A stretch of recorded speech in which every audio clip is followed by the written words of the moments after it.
Hi friends, welcome back to my channel நண்பர்கள் அனைவருக்கும் வணக்கம். இன்றைக்கி அருமையான சுட சுட சாதத்தில் போட்டு பிசைஞ்சு சாப்பிட்ற மாதிரியான கத்திரிக்காய் தொக்கு தான் பண்ண போகிறோம். அதுக்கு கடாயில் 2 ஸ்பூன் அளவுக்கு வறுத்த நிலக்கடலை எடுத்துக்கோங்க, 2 ஸ்பூன் அளவுக்கு வெள்ளை எள்ளு எடுத்துக்கோங்க. இதை ஒரு 2 நிமிஷம் அப்படியே ட்ரை ரோஸ்ட் பண்ணிக்கோங்க. லோ ஃப்ளேமில் வச்சுட்டு எள்ளு பட்டு பட்டுன்னு வெடிக்கிற அளவுக்கு வறுத்தா போதும். ஆல்ரெடி வறுத்த நிலக்கடலை தான் எடுத்திருக்கேன். இதை வறுத்துட்டு ட்ரையான ஒரு மிக்ஸி ஜாருக்கு மாற்றிக்கோங்க. தண்ணி ஊற்றாமல் அதை பவுட்ரு பண்ணி எடுத்துக்கோங்க. நல்லா நைஸாக பவுட்ரு பண்ணி எடுத்துக்கோங்க. இப்போ குக்கர் எடுத்துருக்கிறேன். நான் குக்கரில் ஒரு 4 ஸ்பூன் அளவுக்கு எண்ணெய் விட்டுக்கோங்க. எண்ணெய் சூடானதும் 1 ஸ்பூன் அளவுக்கு கடுகு சேர்த்துக்கோங்க. கடுகு நல்லா பொரிஞ்சு வரட்டும். கடுகு நல்லா பொரிஞ்சதும் கத்திரிக்காய், நான் இன்றைக்கி 1/4 கிலோ கத்திரிக்காய் பொடியாக கட் பண்ணி தண்ணியில் சேர்த்துருக்குறேன். இப்போ பொடியாக நறுக்கினா மீடியம் சைஸ் பெரிய வெங்காயம், கொஞ்சம் கருவேப்பிலை ரெண்டையுமே எண்ணெயில் சேர்த்துடுங்க. கடுகு நல்லா பொரிஞ்சதுக்கப்புறம் சேர்த்துக்கோங்க. இதை சேர்த்துட்டு கொஞ்சம் கண்ணாடி பதத்துக்கு வெங்காயத்தை வதக்கி விட்டுக்கலாம். கொஞ்சமாக உப்பு சேர்த்துட்டு வதக்கிக்கோங்க. இதை சுட சுட சாதத்துக்கு மட்டும் இல்லைங்க, நல்ல மொறு தோசைக்கு கூட ரொம்ப சூப்பராக இருக்கும். ட்ரை பண்ணி பாருங்கள். வெங்காயம் இந்த மாதிரி கண்ணாடி பதத்துக்கு வதங்கினதுக்கப்புறம் பொடியாக கட் பண்ணி வச்சுருந்த கத்திரிக்காயை தண்ணி நல்லா பிழிஞ்சிட்டு சேர்த்துக்கோங்க. வெங்காயத்தோடையே இந்த கத்திரிக்காயை சேர்த்து வதக்கும்போது கத்திரிக்காய் சீக்கிரம் மசிய வெந்துடும். இன்னொன்று டேஸ்ட்டும் ரொம்ப நல்லாயிருக்கும். ட்ரை பண்ணி பாருங்கள். தொடர்ந்து சப்போர்ட் பண்ணுங்கள். இந்த வீடியோ உங்களுக்கு பிடிச்சிருந்தது அப்படின்னா நண்பர்களுக்கு ஷேர் பண்ணுங்கள். மறக்காமல் லைக் பண்ணுங்கள். கூடவே நம்மளோட சேனலை சப்ஸ்கிரைப் பண்ண மறக்காதீங்க. சப்ஸ்கிரைப் பண்ணும்போது ஆளுங்கிற பெல் பட்டனோட சப்ஸ்கிரைப் பண்ணினீங்க அப்படின்னா தான் நான் போடக்கூடிய புதிய வீடியோஸ் எல்லாம் உடனுக்குடனே நோட்டிஃபிகேஷனில் வரும்.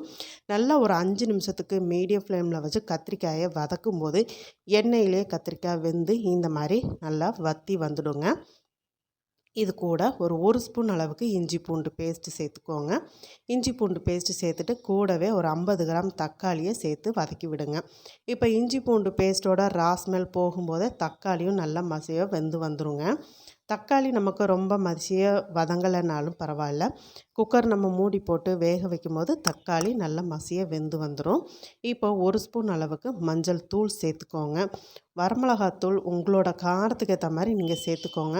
நான் 2 ஸ்பூன் அளவுக்கு சேர்த்துருக்கிறேன்.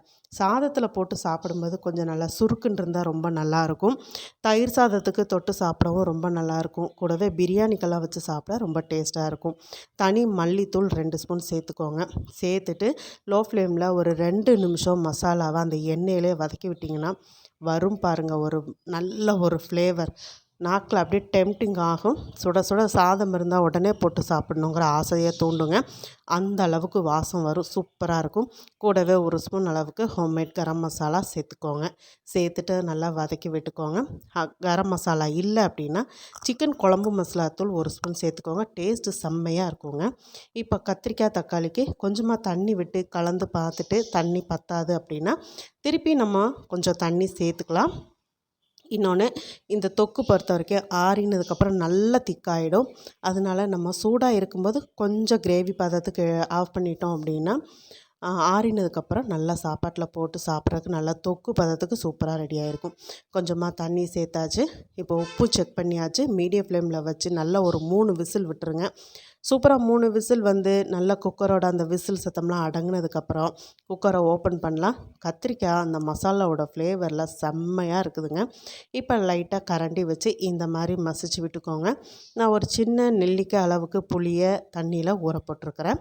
புளி சேர்த்து செய்யும் போது இன்னும் நல்லா டேஸ்ட்டாகவும் இருக்கும். தொக்கு நல்லா கெட்டு போகாமல் ரொம்ப நேரத்துக்கு உங்களுக்கு கெட்டு போகாமல் இருக்கும்.